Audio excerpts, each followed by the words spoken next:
Quand même,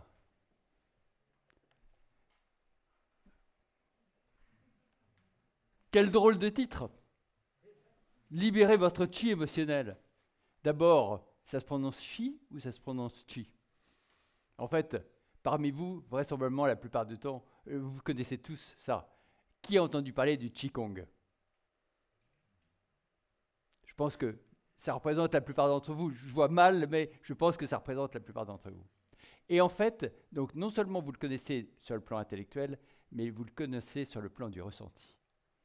Parce qu'à chaque fois que vous faites quelque chose que vous aimez bien, dans un secteur dans lequel vous êtes compétent et dans lequel vous avez un certain niveau, à chaque fois, quand vous ressentez quelque chose d'extraordinaire, quand vous faites quelque chose que vous n'avez pas l'habitude de faire et que ça marche, à ce moment-là, vous ressentez, nous ressentons tous, un bien-être, vraiment une énergie, quelque chose de très agréable. Et c'est ça que j'appelle le chi. Maintenant, deux petites précisions avant d'aller plus loin. D'abord, chi émotionnel. Pourquoi émotionnel? Tout simplement pour faire une distinction entre le chi qu'on peut avoir dans les arts martiaux ou dans des activités physiques et le chi qu'on peut avoir dans les relations entre les gens. Et c'est ça dont je vais vous parler ce soir. Autre précision, mais pourquoi libérer le chi dans cette journée qui, dans le titre, c'est casser les murs? En fait, ce chi, il est là, il est présent en chacun d'entre nous.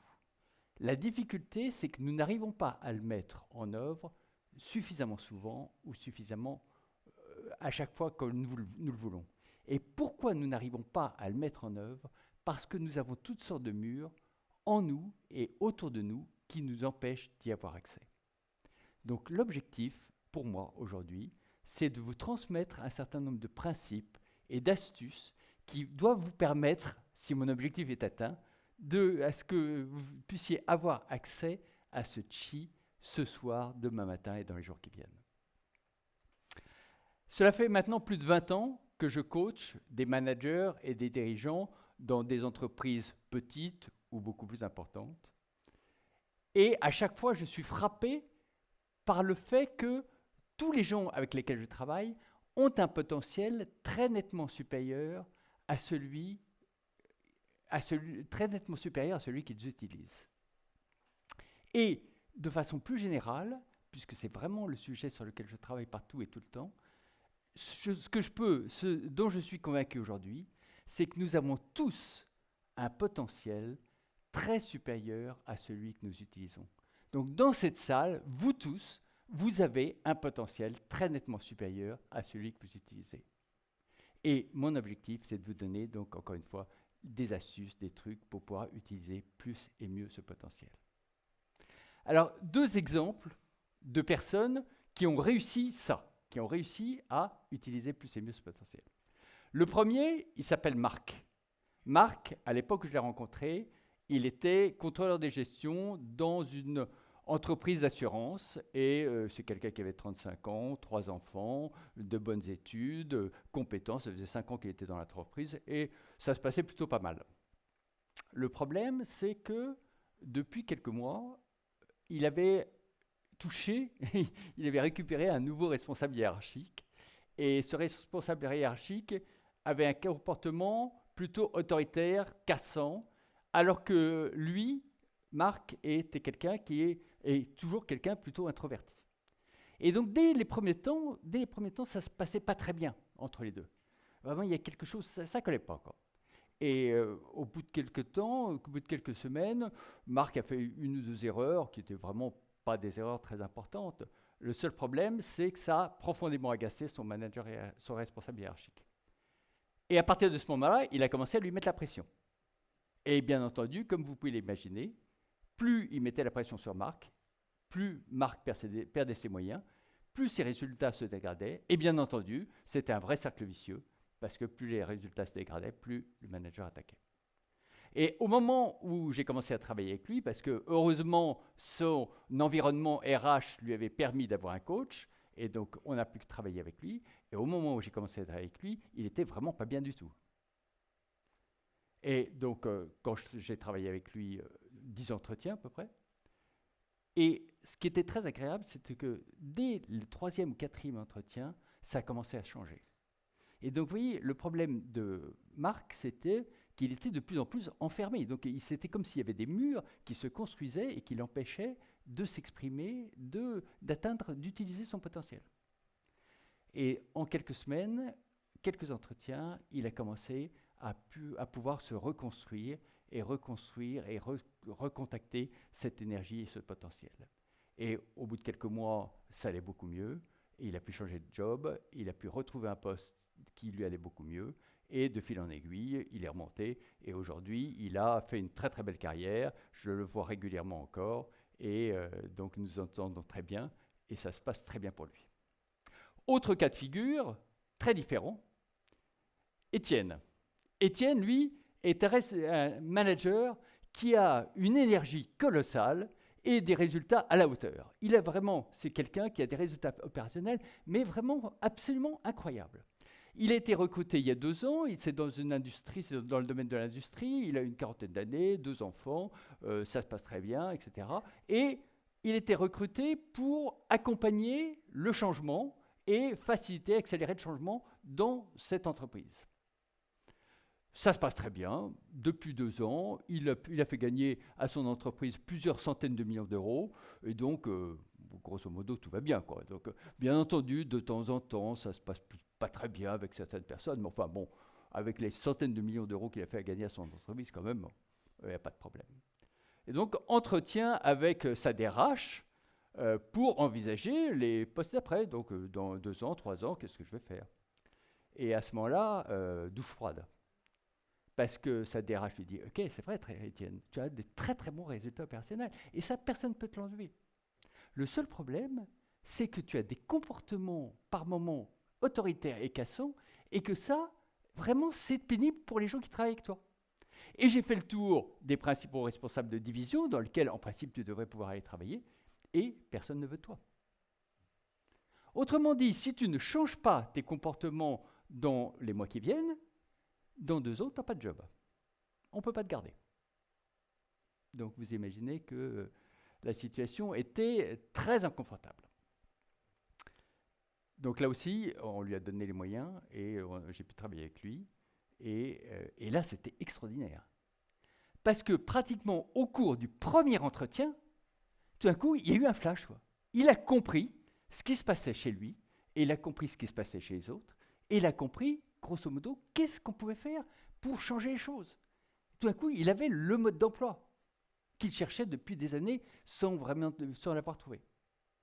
Et comme c'est quelqu'un qui est extrêmement orienté sur les résultats, comme vous pouvez l'imaginer, donc il s'est remonté les manches, et puis il s'y est mis, et en quelques semaines, il avait changé vraiment tous les comportements les plus importants et les plus embêtants par rapport à ses collaborateurs et par rapport à ses interlocuteurs. Il avait réussi à les changer.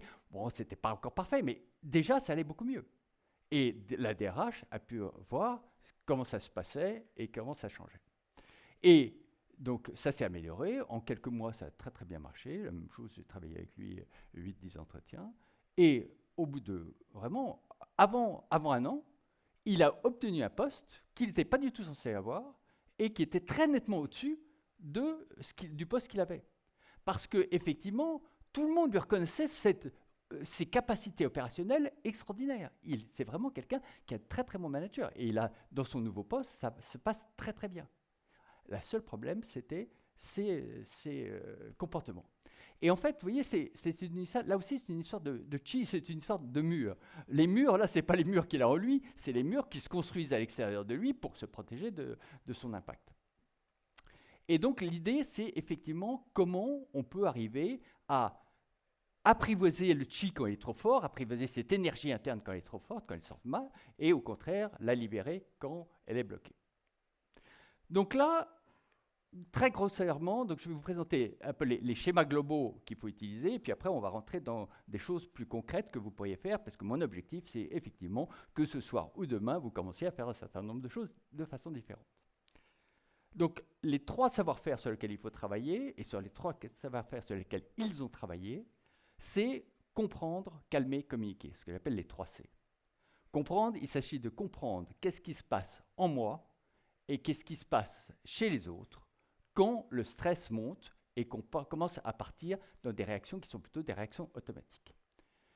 Le calmer, il s'agit de me calmer moi et de calmer les autres, parce que tant que nous sommes sous tension, tant que nous sommes sous stress, notre cerveau, une partie de nos neurones ne fonctionne plus, et donc à ce moment-là, il y a ces réactions automatiques, donc il faut absolument arriver à calmer le jeu. Et communiquer, c'est absolument fondamental, d'arriver à faire passer ses idées avec fermeté et sans agressivité, parce que si vous avez compris ce qui se passe, si vous avez calmé le jeu, mais que rien ne change, bien entendu, la situation va recommencer à se dégrader très très rapidement. Donc il faut absolument arriver à faire passer vos messages et à faire changer les choses. Donc là, on est quand même sur des catégories qui sont assez importantes. Donc par rapport à vous, ce que vous pouvez faire, ce n'est pas encore assez précis.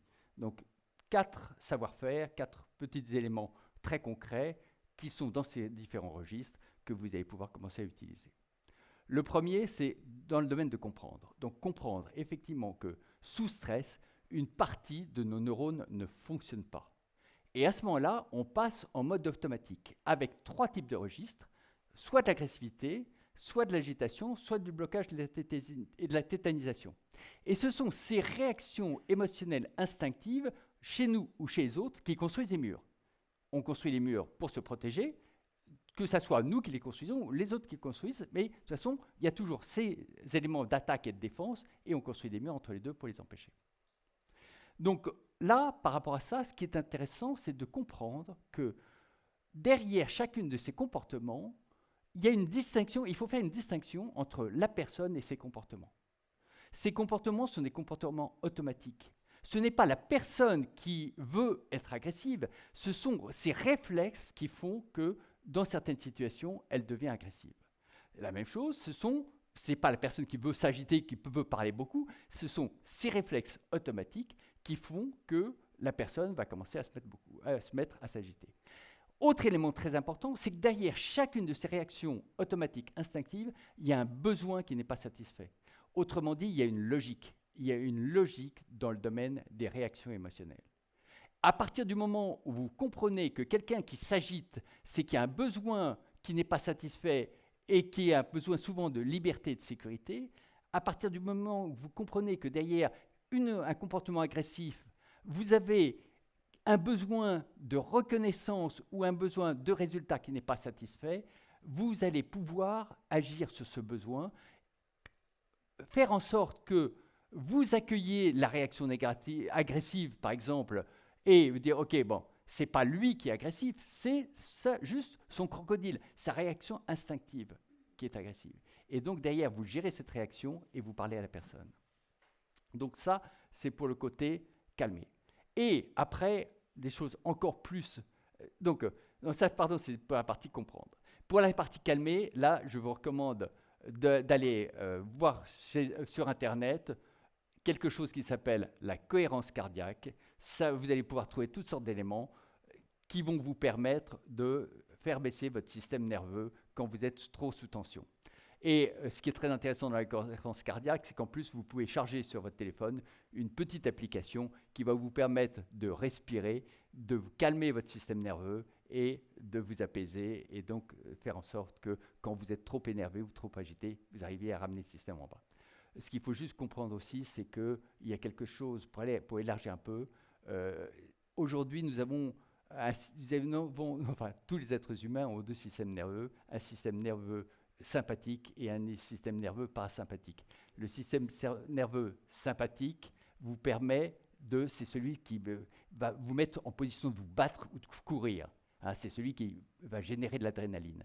Et vous avez un autre système nerveux qui est le système nerveux parasympathique qui, lui, a pour mission, une fois que le danger est passé, de ramener tout ça, de ramener le calme. Et aujourd'hui, nous avons toutes sortes de techniques, toutes sortes de pratiques qui font que nous pouvons déclencher la production, le fonctionnement de notre système nerveux parasympathique à la demande. Si vous allez voir un sophrologue, une sophrologue, et que vous lui demandez de travailler sur un ancrage, vous pouvez arriver à faire en sorte que dans une situation stressante, vous puissiez avoir comme un bouton, vous appuyez sur un de vos doigts et vous déclenchez le fonctionnement de votre système nerveux parasympathique et ça produit en vous toute une chimie interne à base de dopamine, sérotonine, endorphine, etc. Et donc vous pouvez vous ne pouvez pas le faire tout seul, vraisemblablement ça. Autant la cohérence cardiaque, vous pouvez le faire, autant le reste, il faut aller voir un sophrologue ou un hypnothérapeute, etc. Mais ça existe, sachez-le, parce que c'est vraiment très agréable. Et tous les gens qui se font aujourd'hui de la compétition ou du sport de haut niveau travaillent sur ce genre de registre. Troisième registre, le domaine de la communication. Donc dans ce domaine de la communication, ça c'est là où vous allez pouvoir dès ce soir, dès demain matin, faire des petites choses très très sympas et qui pourront être très utiles. Première chose, vous en avez certainement entendu parler, c'est écouter et reformuler, même et surtout si ça ne vous plaît pas. Même et surtout si on vous attaque, écoutez et reformulez. Ok, donc ce que tu es en train de me dire, c'est ça, ça et ça. C'est parce que moi, je ne t'ai pas bien expliqué ce que je t'ai demandé, que tu n'as pas réussi à le faire. Ou tu considères que c'est moi qui suis à la cause de cet élément. Et ne vous contentez pas, ça c'est comme un bouclier. Ne vous contentez pas de ce bouclier, bien entendu, défendez-vous quand même. Et pour vous défendre, supprimez tous vos mais et remplacez-les par des et. Même si vous n'êtes pas du tout d'accord, dites ok, j'entends que toi tu penses que la situation est noire de chez noir. Et moi, je pense que vraiment il y a toutes sortes d'éléments positifs dans cette situation. Donc ça, ce sont deux éléments très très simples, très concrets, que vous pouvez mettre en place dès ce soir. Et vous allez voir, ça change énormément de choses dans vos relations avec votre environnement et vos proches, et surtout vos proches. Maintenant, bien entendu, il y a un autre élément quand même, parce que je coach beaucoup de gens, j'accompagne beaucoup de gens, et tout le monde n'arrive pas à changer. Vous voyez, ces principes, ils sont très très simples. La difficulté, le problème, c'est souvent d'arriver à le mettre en œuvre. Et là, en fait, ce sont des changements d'habitude comportementale, et vous savez tous faire. Vous savez tous changer de comportement parce que vous l'avez déjà fait plusieurs fois, surtout dans les domaines dans lesquels vous avez fait beaucoup de progrès, dans lesquels vous êtes bon. Pour arriver à changer un comportement, il faut 3 choses très simples. La première chose, c'est qu'il faut avoir envie. Si vous n'avez pas envie d'arrêter de fumer, ça ne sert à rien. Si vous n'avez pas envie de perdre du poids, ça ne sert à rien. Si vous n'avez pas envie de faire de la musculation et de vraiment vous sentir bien dans votre peau, ça ne sert à rien. Donc il faut d'abord avoir énormément envie. Le deuxième point, c'est demander à quelqu'un qui sait. Ça ne sert à rien de réinventer l'eau tiède, le fil à couper le beurre, etc. Demandez à ceux qui savent, que ce soit des amis, des experts, des enseignants, des profs, des coachs, etc. Demandez à ceux qui savent. Troisième élément, pratiquer, pratiquer, pratiquer. Pour changer un comportement, pour utiliser le « et » à la place du « mais », il n'y a qu'une seule chose à faire, essayer et pratiquer. Pour ça, il y a une illustration que j'adore, c'est l'illustration du surf. Même si, et je pense que pour vous, elle vous parle aussi, même si vous n'avez jamais pratiqué de surf, on n'apprend pas à faire du surf dans un bouquin, dans un cours ou sur la plage. Le seul moyen d'apprendre à tenir debout sur une planche à voile, ou sur un surf, c'est de monter dessus, même si l'eau est froide, de tomber, de recommencer jusqu'à ce que ça marche. Donc, pratiquer, pratiquer, pratiquer.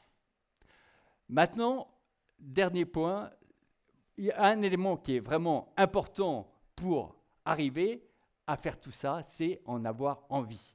Et voilà ce que vous pouvez gagner, si ça marche. Voilà. En fait, vous savez tous, et vous l'avez tous expérimenté, quand on arrive à faire quelque chose d'un peu difficile, c'est génial. On a un plaisir extraordinaire à le faire. Et donc, ce que vous pouvez gagner à faire ces petits changements comportementaux, bien entendu, au début, ça sera peut-être un peu difficile, mais après, quel plaisir, quel bonheur. Maintenant, je voudrais, juste avant de terminer, rajouter quelques mots.